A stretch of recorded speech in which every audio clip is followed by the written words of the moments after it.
Student आज exercise 4.3 chapter 4 linear equations in two variables का question number 2 करेंगे। इसमें है कि to give the equations of two lines passing through 2, 14 how many more such lines are there and why. एक point है 2, 14, इससे पास होने वाली हमें टू लाइंस के इक्वेशंस बताना है और इस पॉइंट से कितनी लाइनें पास हो सकती हैं और क्यों, इसका रीज़न भी बताना है। ठीक है, तो स्टूडेंट यहाँ पे एक पॉइंट हमें दिया हुआ है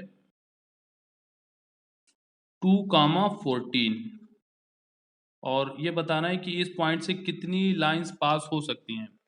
तो स्टूडेंट ज्योमेट्री का एक सिंपल कॉन्सेप्ट है कि अगर आपके पास एक पॉइंट हो तो आप उससे कितनी लाइंस ड्रा कर सकते हैं। तो देखिए यहाँ पे, ठीक है, दो लाइनें ये ड्रा कर दी, ठीक है, और एक और ये लाइन और ड्रा कर दीजिए, 3 हो गई, और ये 4 लाइनें, ठीक है, और ड्रा कर सकते हैं इसी तरह से, इसी एक ही पॉइंट से होकर जाने वाली लाइनें एक और ड्रा कर दीजिए, बहुत सी लाइनें ड्रा कर सकते हैं।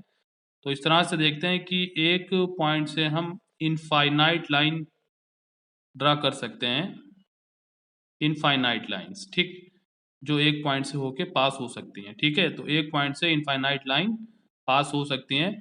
और अगर हमें दो पॉइंट दिए हुए हों, जैसे एक ये पॉइंट हो गया और एक ये पॉइंट होगा, और पूछा जाए कि इन दो पॉइंट से कितनी लाइनें पास हो सकती हैं, तो इनको मिलाएं, ओनली वन लाइन। ठीक है, दो पॉइंट से हमेशा एक लाइन पास होती है और एक पॉइंट से इनफाइनाइट लाइंस पास होती हैं।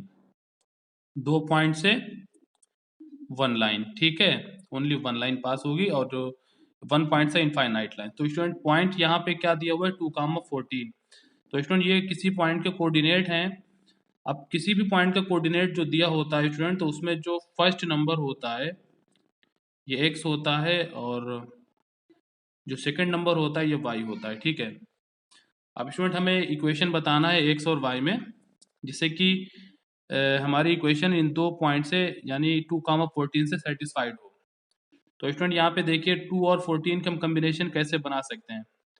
अगर आप 2 + 14 करें तो कितना आएगा, 2 + 14 करें स्टूडेंट, 2 + 14 करें तो कितना आएगा 16। ठीक है, और स्टूडेंट 2 क्या है, एक्स है पॉइंट का, तो यहाँ पे एक्स लिख दीजिए। 14 क्या है, वाई है, तो यहाँ पे वाई लिख दीजिए। तो x plus y is equal to 16। तो स्टूडेंट एक तो ये इक्वेशन बन जाएगी। ठीक है, अब 2 और 14 के और कोई कम्बिनेशन आप बना के देख लीजिए। जैसे 2 पहले +14 क्या था, आप माइनस कर दीजिए, 2 - 14। ठीक है, तो 2 - 14 कितना होगा स्टूडेंट, 2 - 14 कितना होगा, -12, बड़े का साइन आ गया। ठीक है, 2 - 14 -12, तो 2 क्या था एक्स और 14 क्या था वाई, तो x minus y is equal to -12। ठीक है, तो एक ये इक्वेशन बन जाएगी। ठीक है, तो स्टूडेंट यहाँ पे हम देख रहे हैं कि ऐसे बहुत सारी इक्वेशन हम बना सकते हैं, क्योंकि 2 और 14 को आप किसी भी ऑपरेशन से प्लस माइनस या मल्टीप्लाई से किसी भी तरह से कंबाइन करें और कोई रिलेशन बना दें, तो इस तरह से इनफाइनाइट रिलेशन बन सकते हैं। ठीक है, तो इनफाइनाइट लाइंस यहाँ से पास हो सकती हैं। ठीक है स्टूडेंट, ऐसे बहुत से रिलेशन आप बना सकते हैं, जैसे कि 2 की मल्टीप्लाई अगर हम 7 से कर दें तो कितना आता है 14, 2 7 सा 14। अब 2 क्या आता है स्टूडेंट, एक्स, ठीक है, एक्स इंटू 7, 14 क्या था वाई, तो ये इक्वेशन बन जाएगी 7x is equal to Y. ठीक है, ऐसे बहुत सी इक्वेशन बन जाएंगी, लेकिन चूंकि दो पूछी थी तो ये दो काफी हैं, x plus y is equal to 16 और x minus y is equal to -12। ठीक है, तो कितनी लाइनें पास हो सकती हैं, इनफाइनाइट लाइंस पास हो सकती हैं 2, 14 से। यहाँ पे लिख दीजिए, infinite lines, infinite lines can pass through, infinite line can pass through 2, 14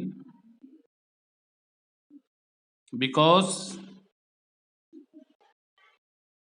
2, 14 is a point and there are infinite lines can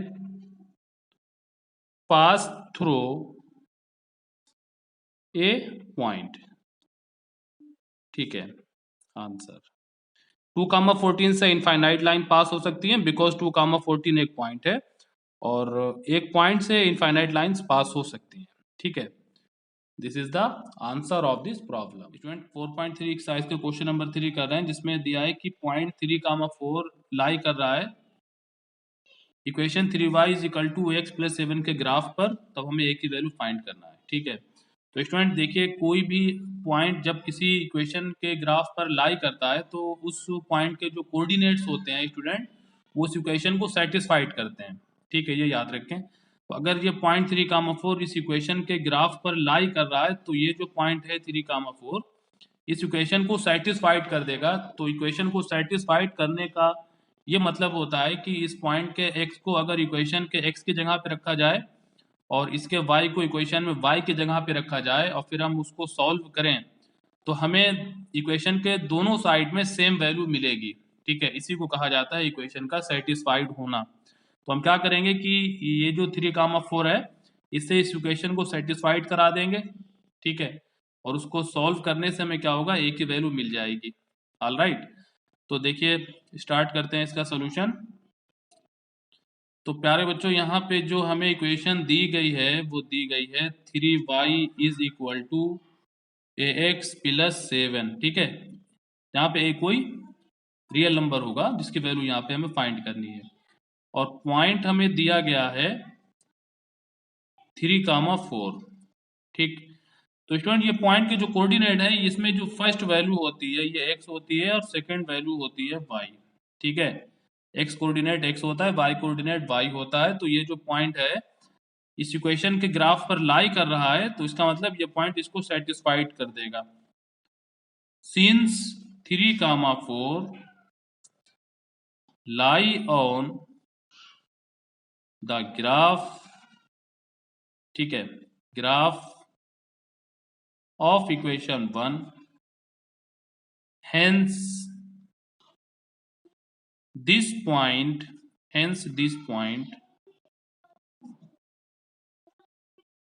will be satisfied this equation। ठीक है, satisfied this equation। क्योंकि ये 3,4 इक्वेशन 1 के ग्राफ पर लाई कर रहा है तो इसलिए ये जो पॉइंट है 3,4 इस इक्वेशन को सेटिस्फाइड करेगा। ठीक है, तो हम इसको सेटिस्फाइड करा देते हैं। देयरफॉर इक्वेशन को सेटिस्फाइड कराने का ये मतलब है कि अगर इक्वेशन में पॉइंट का जो x दिया है वो x की जगह पे रख दें और जो y दिया है y की जगह पे रख दें और उसको सॉल्व करें तो हमें इक्वेशन के दोनों तरफ सेम वैल्यू मिलेगी। ठीक है, क्या करना है, हमें पुट करना है x इज इक्वल टू 3 और y is equal to 4 in equation 1। ठीक है, इक्वेशन 1, इक्वेशन में y की जगह पे 4 रख देंगे और x की जगह पे 3 रख देंगे, फिर उसको सॉल्व कर लेंगे। 3 into 4 is equal to ax into a into 3 plus 7। अब स्टूडेंट 3 4 का कितना हो जाएगा, 12 हो जाएगा। a की 3 से मल्टीप्लाई करी तो 3a, 7 इधर लाए ट्रांसपोजिशन किया माइनस हो गया। ठीक है, 12 minus 7 is 5, 5 is equal to 3a या फिर 3a is equal to 5 implies A की वैल्यू मिल गई यहाँ पे हमें 5/3। ठीक है, तो ये ए की वैल्यू यहाँ पे आ जाएगी 5/3। स्टूडेंट नोट करें इसका सोल्यूशन और ये इसका आंसर है। तो इस इक्वेशन में जो ए की वैल्यू होगी वो कितनी होगी, 5/3। Write down the solution of this question.